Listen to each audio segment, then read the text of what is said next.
नमस्कार दोस्तों, मेरा नाम दीपाली है। मैं ब्लेसिंग टीम भुवनेश्वर से हूँ।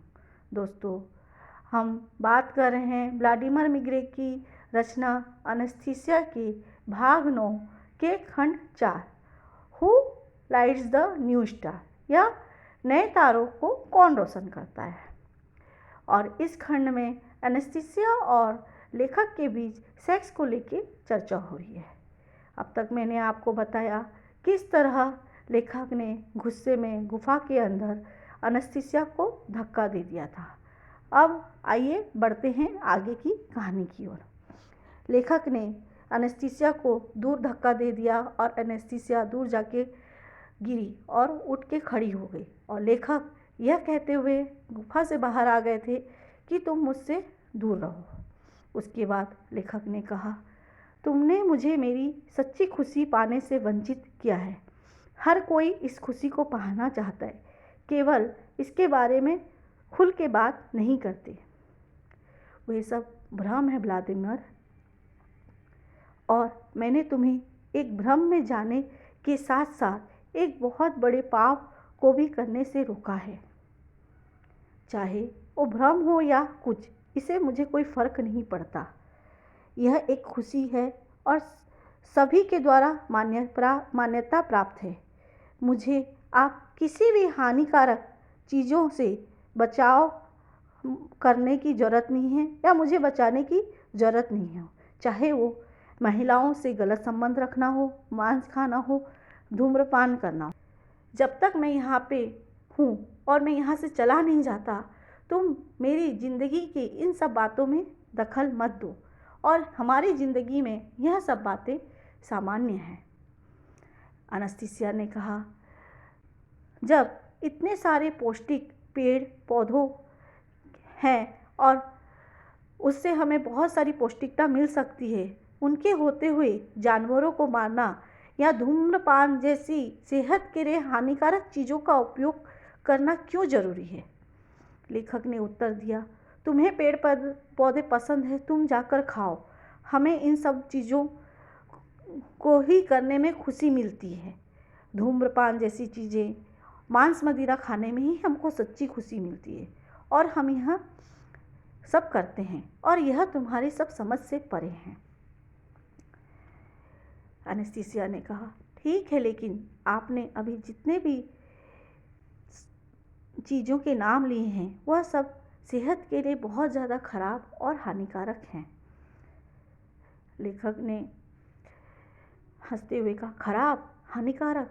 तुम सोचो, अगर मेरे घर पे मेहमान जश्न मनाते आते हैं और मैं उन्हें कहता हूँ मेज़ पर जो ड्राई फ्रूट्स, नट्स और सेब रखे हैं और ताज़ों के फल के जूस हैं, उन्हें पीजिए, ये सेहत के लिए बहुत ज़्यादा अच्छे हैं। और धूम्रपान मत करिए क्योंकि वह सेहत के लिए हानिकारक है। और मदिरापान मत कीजिए, इस हमारी दुनिया में इसे बुरा कहते हैं, इसे हानिकारक कहते हैं। आपके लिए क्या महत्वपूर्ण है व्लादिमीर? दोस्तों के साथ समय बिताना या धूम्रपान करना? लेखक ने उत्तर दिया, क्या महत्वपूर्ण है यह मायने नहीं रखता। यह मायने यह रखता है कि हमारी दुनिया में यह सब बातें सामान्य व्यवहार के रूप में मान्यता प्राप्त है, और कुछ देश जैसे तुर्की आदि देशों में अपने कुछ खास व्यंजनों को परोसने की प्रथा है। एनेस्थीसिया ने उत्तर दिया, लेकिन आपकी दुनिया में सभी के द्वारा यह स्वीकृति प्राप्त नहीं है। हर कोई इस प्रथा को पालन नहीं करता। लेखक ने उत्तर दिया, शायद हर किसी के द्वारा स्वीकृति नहीं हो, लेकिन मैं सामान्य लोगों के बीच रहता हूँ और मैं इसे मानता हूँ। एनेस्थीसिया ने फिर लेखक से प्रश्न किया, आप अपने आसपास के लोगों को सामान्य क्यों मानते हैं? लेखक ने उत्तर दिया, क्योंकि वो बहुमत में हैं। तब एनेस्थीसिया ने कहा, यह एक अच्छा और पर्याप्त तर्क नहीं है। तब लेखक ने कहा, आपके लिए अच्छा नहीं है क्योंकि आपको समझाना असंभव है। यह कहते हुए लेखक कहते हैं, मुझे एनेस्थीसिया के ऊपर गुस्सा आने लगा और मैं यह सोचने लगा, अगर एनेस्थीसिया ने मुझे घायल कर दिया तो हमारे मेडिकल नुस्खे और सेक्स थेरेपिस्ट मुझे ठीक कर सकते हैं। मैंने कहा, ठीक है एनेस्थीसिया, चलो शांति से काम लेते हैं। मैं अब आप पर गुस्सा नहीं हूँ। मैं आपको एक अद्भुत रात की अद्भुत अनुभव के लिए धन्यवाद देता हूँ, लेकिन तुम मेरी कोई और आदत बदलने की कोशिश मत करो। अगर मुझको कोई सेक्स संबंधित कुछ अक्षमता आ जाएगी तो मैं अपने आधुनिक डॉक्टर और दवाओं की मदद से ठीक करूँगा। चलिए तैरने के लिए झील चलते हैं। मैं झील की तरफ बढ़ते हुए सुबह की नज़ारों का लुत्फ़ उठा रहा था और मेरा अच्छा मूड वापस आने लगा। और एनेस्थीसिया मेरे पीछे पीछे चलते हुए कहा, दवाएं और डॉक्टर अब आपकी मदद नहीं करेंगे। आपको अपनी स्थिति में लाने के लिए उन्हें आपकी याददाश्त से वह सब कुछ मिटाना होगा जो आपने महसूस किया और जो आपके साथ हुआ है। मैं यह सुनकर स्तब्ध हो गया। मैंने क्रोधित होते हुए कहा, आपने फिर से सब उसी तरह से कहना शुरू कर दिया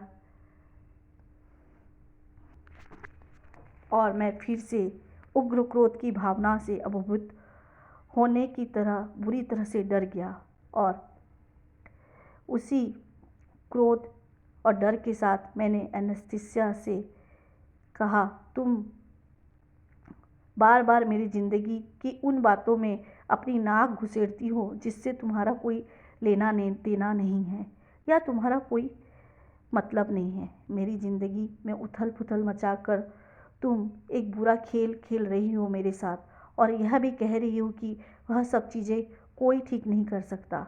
मैंने तुम्हारे साथ कोई बुरा खेल नहीं खेला है व्लादिमीर। तुम कितने सालों से एक बच्चों की चाहत रख रहे थे और वह इतने सालों में अब तक पूरी नहीं हुई और तुम्हारी ज़िंदगी में और कोई औरत नहीं है जो तुम्हारी इस तमन्ना को पूरी कर सकी।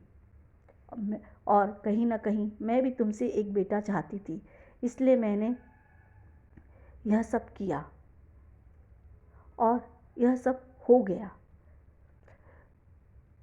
लेखक ने कहा, जब तुम यह सब बातें समझ रही हो और सब तुम्हारी सहमति से हुआ है तो तुम इस विषय को इतना क्यों उलझा रही हो?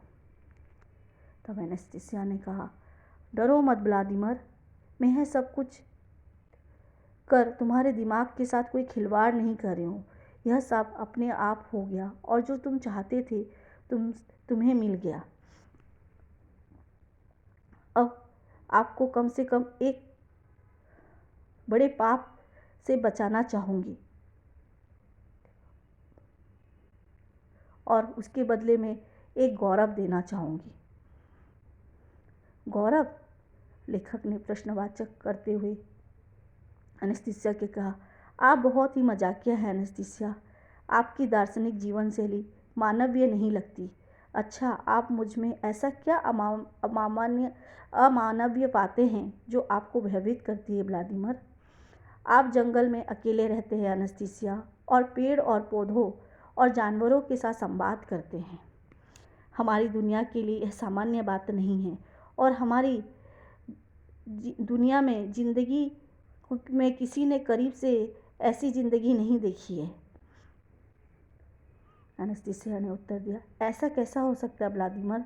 जो लोग दार्शनिक होते हैं, यानी कि माली या बागवानी का काम करते हैं और पेड़ पौधे से जुड़े होते हैं और यहाँ तक कि जो पशु वैज्ञानिक होते हैं, वे सब ये करते हैं, वे भी कहीं ना कहीं पशुओं से और पेड़ पौधों से बात करते हैं। फ़र्क सिर्फ इतना है, वे इस बात को सचेत अवस्था में नहीं करते हैं और अवचेतन अवस्था में करते हैं, इसीलिए उन्हें इसके बारे में जानकारी नहीं होती है। अब तक के लिए इतना ही दोस्तों, नमस्कार।